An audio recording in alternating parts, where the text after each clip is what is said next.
Hey, Keepers, what do you say? What do you notice? The Keeper coming at you. I'm at my madman's lair, the laboratory where I do all type of crazy things, and this is where I create a lot of stuff that I make. And so I'm gonna try to explain myself. Like growing up during the time I grew up, like the late '60s, and well, my older brother, all right, he's a musician, all right. Well, he's like my second dad, all right, and his name's Donald, all right, Donald DiPiazza, all right. So, but my brother Don's an engineer, all right. Now, growing up, um, he always, before we would build anything or something, we would draw it out on paper. All right, and then on this paper, like if you're gonna build something out of wood, we would build the like we built a Leslie from scratch. All right, so we drew the whole thing out on paper, and then on another sheet of paper, we would have a material list, and we would say if you needed two pieces of wood, 36 inches by 20 inches. So you needed two. We would actually make a material list, and you would have like, if you had 8 pieces of wood that was involved in making this cabinet, we'd have it all drawn out so you would know um, how much material you would need, how you would have to cut it, and we would draw that. Then we would lay it out like because a sheet of plywood is 4 feet by 8 feet. So we would lay all this out where we could get the most out of that piece of wood. So we would actually draw out that piece of wood and how to cut it and everything. So everything was always well planned. And then also, my brother got into, I don't know if you guys ever heard of this, they were called Heath kits, all right? These were electronic kits that you could buy, like an AM/FM stereo receiver. All right, so you could buy this receiver, but you'd have to put it all together. There'd be the circuit boards, all the components, and you would have to do all that. Well, that's how I grew up. My brother Don started doing it, and then even though I was really young, he taught me how to solder. And before you know it, he was buying me kits, and I would be putting this stuff together and that. So that's kind of like my beginning. And also during this time, as a keyboard player, you always had to make your own cabling, and you always had to do your own repairs unless you had a lot of money. And back then, we didn't have a lot of money. But through all this stuff, I always been creative. And that's why I make a lot of things that I do. And yeah, you could go out and buy the stuff, but where's the joy in that? If you can create it, why not build it? And that's my look on things. So, like, yeah, you could buy a volume pedal, but I've always wanted to make my own. And by making my own, couldn't I make it better? Which I came up with a prototype. All right, and this is a my prototype on this pedal. All right, it has an in and out like a regular volume pedal, and but I got the right angle on it. All right, and so it works really smooth. All right, but this is a prototype, so now I got to come up with a way to make it better. All right, but this is the working model, and and as you can tell here, you got your potentiometer right here. All right, but I had to come up with a way to get the pedal to turn the knob. All right, and so I had to make a bunch of stuff to do that. But this is a prototype, and what I wanted to do is, okay, I make my own pedal boards, okay? But what I wanted to do is I wanted to make custom volume pedals and everything to go on the pedal boards and stuff.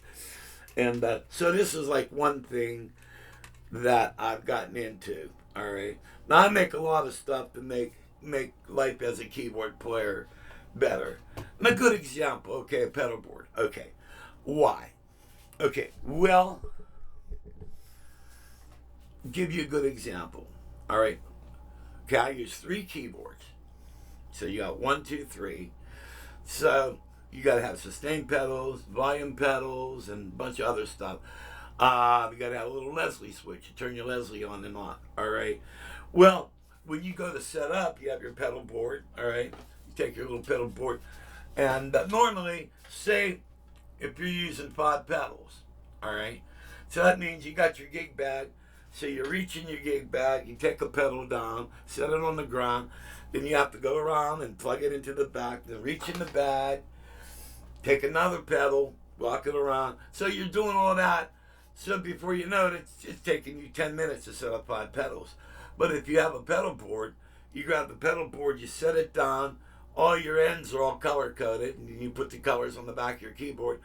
Set the pedal board on the ground, grab your harness, walk around, and plug it in. 20 seconds. You got all your pedals set up. That's why I like the pedal boards, all right? And that's what I do. I think of how can I make setup easier, and how can I do a lot of things easier. Something I'm working on right now is this. All right, in my cave, I have 20 keyboards, all right? And that includes modules, all right? So right now I have like maybe 4 or 5 keyboards here in the mixer. Then maybe I'll have more keyboards over here in another mixer. I'll maybe have a bunch of keyboards here, another mixer. So you got all these mixers hooked up, and they're going into one set of speakers, all right? Well, if you take one mixer and plug it into another, that means you're double preamping your sound. So you get a little slight background noise. You're increasing the dB input. All right. So, but the more mixers are put together, the more noisy it's going to get. So I'm thinking, well, what if I make like a passive mixer? All right. So, you put these every couple feet or wherever. Say if you have a group of keyboards here, then you put this there. It's stereo in. All it is a stereo input and a volume. All right. And then you have an output, all right? And this will go into your main mixer, all right? And then, say if you're going to need a couple more, all right? Well, this one here, I didn't put the inputs in yet, but you'll be able to chain these, all right? So you can put these every 3 or 4 feet. So wherever you have a group of keyboards, you put this in, then you'll plug this into another one, and it will pass through and go to another one. But you'll have all these passive, all right, going into one main send, all right? And that way, when you walk from each keyboard, you'll be able to control the volume, just the volume of each board, all right? Tone is really not that important because you're getting all your tone out of your keyboards. They all have the, EQs and all that stuff built right into it. But these would be a good way, if you got a lot of keyboards and you're a madman like me, you put these every couple of feet, and you'll just be able to just get your volume for each board, all right?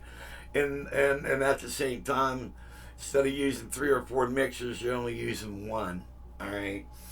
And then your dB ratio will be normal, okay?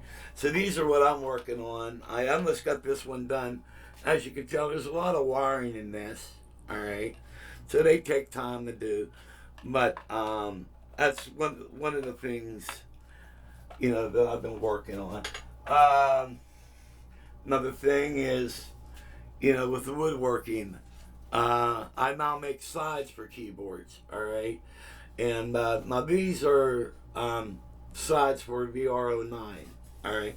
They're already marked out. I just got to cut them out. And what it was is I went up on the Roland VR09 site, and I was saying, hey, check out the wooden sides I made for my Roland keyboard, all right? Everybody liked them. All right, and they asked me if I could make them for them. So what I did was I cut a bunch of these out, and then what I do is I stain them, and then I poly them. All right, I polyurethane them. Like you could actually, I do about 5, 6 coats of poly. It's really glossy, and but what happened was I think I had like 6 orders come in for the wooden sides. Then last minute, one more order came in, and I went shit. And I had all my stuff put away. So what I ended up doing is I took the sides off my VR09 and sold them because they only been on that keyboard for maybe like a week, you know.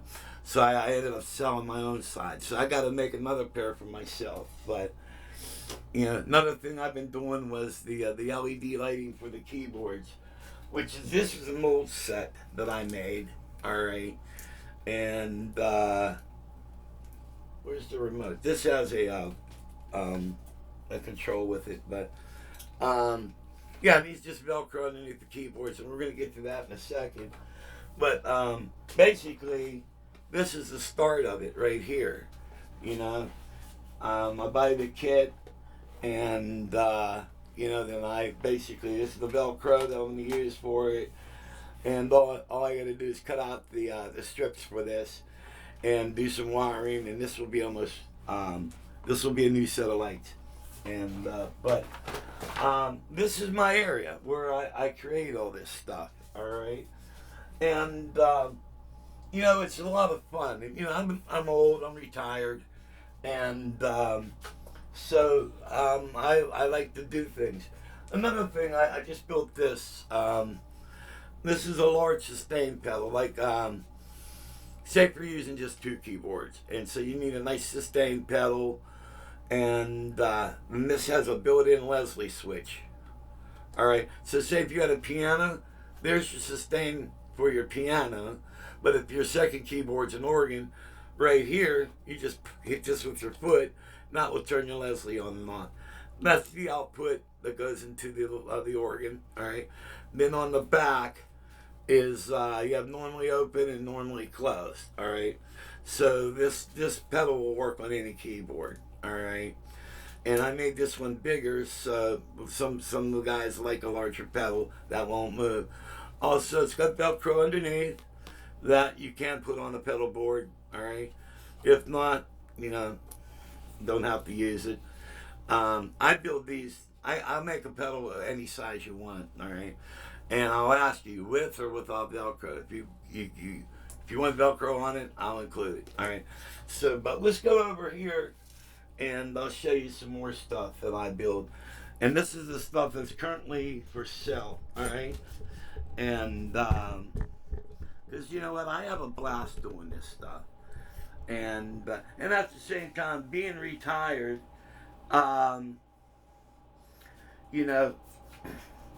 it gives me something to do, and also puts a little bit of money in my pocket. And let me go over here. I'm looking for something. And all right, so we were talking about building stuff. All right, so let me put this over here and do Mr. Zoom Zoom. And I like stuff that makes your life a lot easier. On Amazon, I found a really good power strip to use. All right, because what you want a power strip that will protect you from brownouts and surges. All right, this is a great power strip, and what I did, I bought a bunch of these at a quantity price. All right, so I could sell these fairly decent. I sell these for $15. All right, and but what's nice is you have 1, 2, 3, 4, 5, 6 outlets and 2 USBs. All right, and this will protect you from power surges and brownouts and all that crap. All right, really good stuff like that. All right, then over here I have this is one of the pedal boards that I build. All right, and what's cool about this, you notice this carpeting? Well, when you put this pedal down, this carpeting hangs up and your feet or your stool's on it and your pedal board won't slide around, all right? And that's really cool. And the way I do it, then also, after you mount all your pedals, I have this cable wrap that goes on it, and there's a marking kit here that you can mark all your ends and mark them on your keyboards. And so you would just lay this down, and your pedal board's all set up. All right. So I make that. Now, here's the latest LED lighting. All right. I've been doing LEDs now probably for about, I don't know, like 5 years. All right. And I'm always looking the best way to do it, to make it look as professional as I can. All right. And so, like I showed you, well, here, let me grab the other one so we can compare. You got a nanu.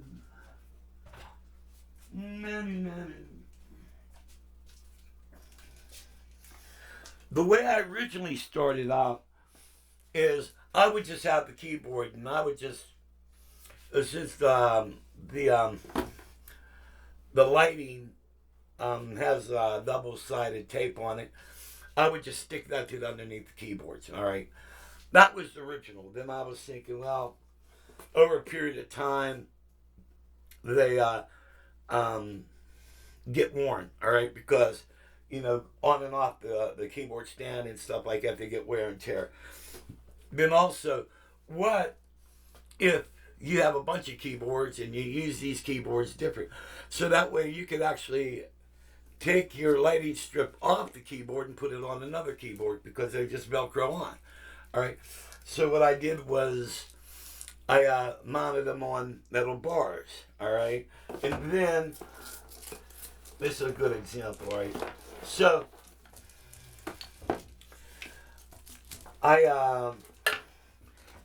the first ones were mounted like on a bar, which is kind of heavy duty.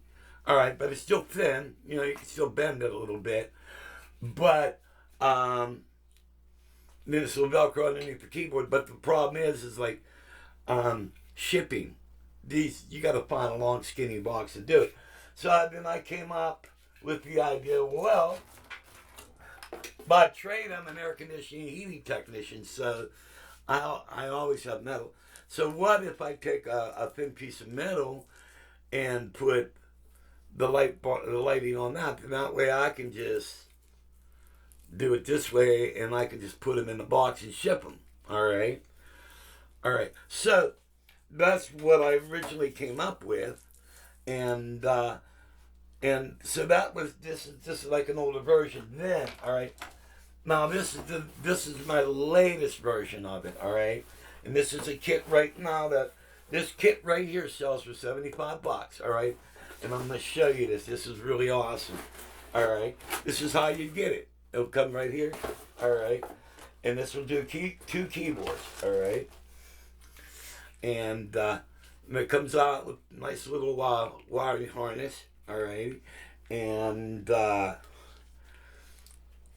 this, you undo this. You know, you got a bread tie. All right. And then you would just peel this piece of Velcro off. Well, what I would do is I would just leave the Velcro on like this and peel this off and then just set the whole thing on your keyboard. All right. Or you could just, you know, peel the Velcro off like this. All right. And, you know, lay your keyboard down. Then what I would do is when you do this, when you turn the keyboard upside down, take the area where you're going to put the Velcro and wipe it down with alcohol. All right, you want that really clean. Then put this piece of Velcro down underneath the keyboard where you're going to want your light bar. All right, then peel this off and set this down. Okay, and then once you get that down, then you would just zap this on. This is your light. This is your light bar. All right, and And as you can tell, I made it as professional as I can make them. All right. So you got this one for the top keyboard. All right. And then this one here is for another. Well, this is one key, and this is the other one for the other keyboard. All right. And same thing. You got the Velcro, and you would do that to the next keyboard. Now, what's nice about this is if you're using multi-keyboards, you can peel these off and put it on another keyboard, all right? And this is the end of that. As you can tell, look how nice everything is. Heat shrink together and everything like that, all right? And what we'll do is we'll just put this way, all right? And then this is your kit, all right? This is your power supply for the lighting, okay? And then you have a remote control. And this particular lighting system does a lot. All right, so let me take it out of the plastic. And it does automatic scene changes and everything. All right. I'll just hold it like that so you guys have to do the sideways thing, you know, but all right. So you could do a lot with this, all right? Then what you do is this is your main piece. So we'll take this and let me get this out of here. Plug this in here, all right? And then this is your little control board, all right? And you would plug your power supply into that, all right? Get my coffee out of here. Then you have the ends, all right? So you would plug this into here, and this end into here.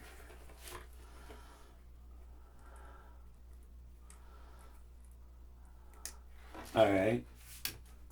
There's the power. And as you can tell, these are your lights, all right? And then your remote can do all you just tell your remote what to do.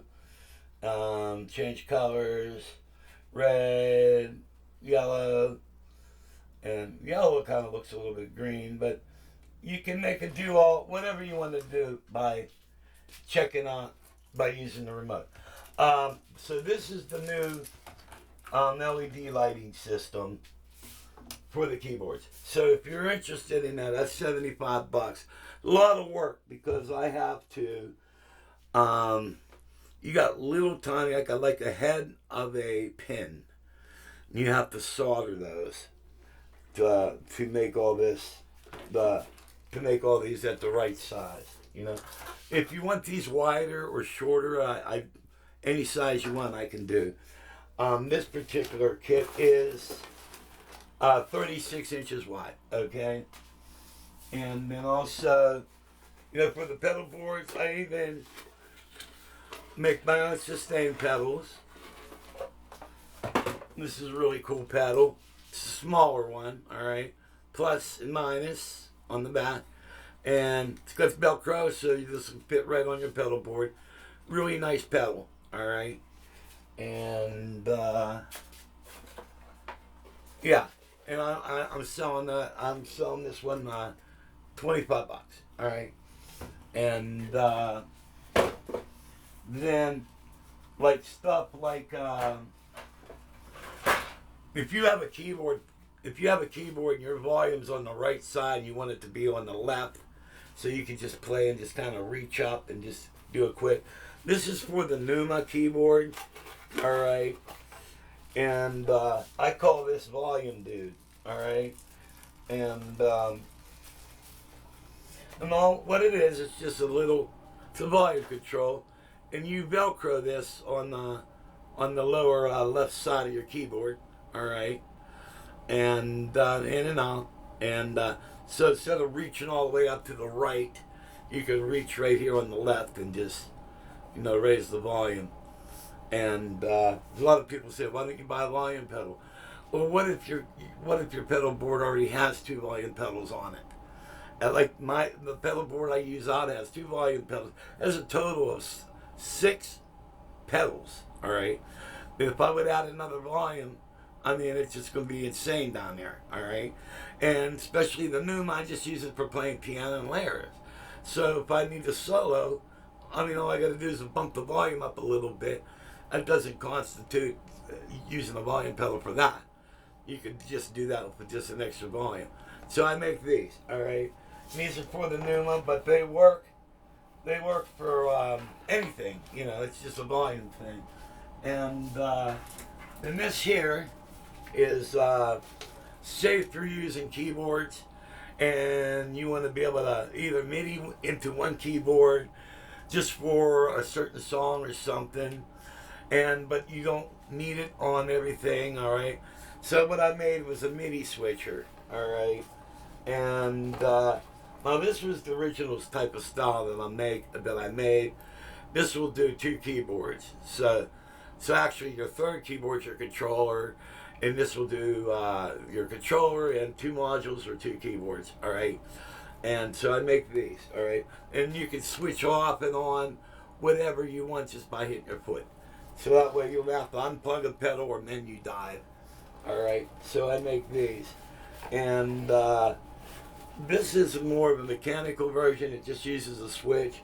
But I have a digital version that I'm coming out with, all right? And the only thing about that is now it's going to need a power. You're going to have to plug it in, all right? Because it's going to need it runs off of power, all right? Because it's got a buffer circuit in here and all that other crap, all right? And I also make like custom pedals, you know, with switches. I make the half moon switches for the D3s and stuff. And then also, you know, like Leslie, you know, if you want to turn your Leslie on and off and have a separate switch, that I make these, all right? And these are, this is a Leslie switch, all right? And I make these in, you can get this in plastic like this model is, or you can get it in metal. And what it is, it's just a momentary switch. And you can put this down, you know, and when you want your Leslie on, you just hit it, Leslie on, Leslie off, all right? So I make these, all right? So if you're interested in one of my selling these, this is plastic. This will sell for $20, and if you want the metal version, it's $25. All right, the boxes are more expensive. All right, but also you get Velcro with it, so you can put it to your pedal board. All right, so I mean this is a bunch of stuff that I make, and I enjoy doing this stuff. Also, it gives me some extra money, but it's the fun thing being retired and stuff. And especially, I'm under a lot of stress because I have a sick wife, all right? And by doing things like that, it gets my mind off of stuff like that. But if you guys would like any of this stuff, let me know. I'd be more happy to ship it out to you. Also, if there's anything you need made, which, you know what, let me take you over here, and I'm going to show you something here. Now, as I stated before, I've been making my own cables for years, all right? And I stock a lot of stuff. You know, I have the 90s for audio, all right? I have the 90s, I have the straights, and everything. But the key, also, I make my cables and all that stuff, and I stock all that, all right? But the key to all this stuff is your wire, the wire. And let me tell you, wire is so expensive. It was like, I think, $280 for 300 feet of XLR cable, all right? And like, oh my God, I can't afford that. So, but I've been watching the Amazon, and I was able to get a really great deal on wire, which, damn, it's like impossible to get. All right, I got 200 feet. All right, and this is the wire. It's double shielded. All right, and All right. It also has a foil wrap right here. You can see. All right. Um, and so what I calculated, it comes down to $3 a foot on this. So when I make my cables for any of you and stuff, that's my price I calculated in $3 a foot. And but I can make you any type of cable you want. Uh, you need a cable with 190, one straight, or you need a cable with 290s. I can make you anything. I use all the heat shrink and all that stuff. They were very extremely well cables. All right, and so if you need any of that made, um, also if you need wooden sides made, um, basically what you do is you take a piece of cardboard or whatever, and you trace. You take that and you trace it. All right, and send me that. Then I'll make you your sides. All right. This is a side for a VR09. This is a side for a Numa Compact 2X. All right. And then I'll lay these up and I'll just cut them out. All right. But if you need any customized wooden sides made, I can make them. I could well, I stock two colors of stain. I have a really nice dark walnut and a lighter stain, or I can do colors. I can spray paint it, but you're kind of defeating. I mean, if you want to put wooden sides on it, then paint it. And like, why put wooden sides on? So, but I can do any customized thing you want. If you want it splatter paint or whatever, I can do that. But it's better with wood. And as you can tell, I buy really nice wood. I mean, this is non-stained, but look at the grain on that. You know what I mean? Basically, I wouldn't have to stain this actually, but I use Minwax, and when you put that Minwax on, oh my God, it's beautiful. And then I do several coats of poly on it, really nice. So this is some of the stuff I do. Because I build racks, I build keyboard cases, I build all type of stuff. Whatever you need, please contact me because I love projects. I love doing stuff, and it's like it's like a piece of me out there. For you guys, like bought stuff off of me, makes me feel good because I know, hey, there's something I built out there that another guy's using. You know what I mean?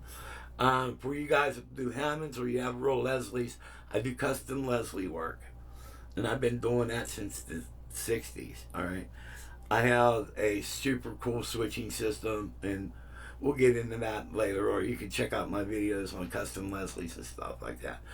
Okay, guys, but I just kind of wanted to explain about my mad scientist area here and why I do what I do, and and also if you guys are interested in buying some of this stuff, give me a call. I really enjoy doing this, and also I only sell the stuff a little bit above my materials. I'm practically giving the stuff away. I'm not really. It's great to make a little profit on it. I mean, because why do it if you know what I mean? But I'm not killing you on labor. You know what I mean? It's just that, just like that lighting system I just showed you, the one I'm selling for $75. Took me all day to build it. All right, a lot of time on the wiring, and see if I can give you an example. Well, these are some of the components I use, and I have a scrap piece here I want to show you. It's way in that. All right, and yeah, this is the multicolor stuff, and if you look here, that's what you got to solder on. All right, so you see how small. I mean, this is my thumb. All right, how small these are. All right, you got to solder on that, and you got to make sure it's good. All right, then after you solder it, then I usually tap it with a little bit of hot glue, and I put a heat shrink on it because you don't want the wires to come off. And it's as you can tell, this ain't the thickest shit in the world. All right, so you got to make sure your wiring is really secure. because, you know, you don't want to put on your keyboards, then after a couple setups, have it break down, you know. My shit don't break down, all right? So, I mean, that's always, when my stuff breaks down, it's like a mechanic's car breaking down. All right, I take this personal. Plus, you know, I'm 67, and I've been doing this stuff since the late 60s. All right, you know what I mean. So there's a lot of experience on the way I do things, and the key thing is do it once and do it good. That way you don't have to do it again. All right. Okay, guys. I hope you enjoyed this. This is some of the stuff I do. Um, if you guys would like something I was thinking about trying to teach y'all is how to solder.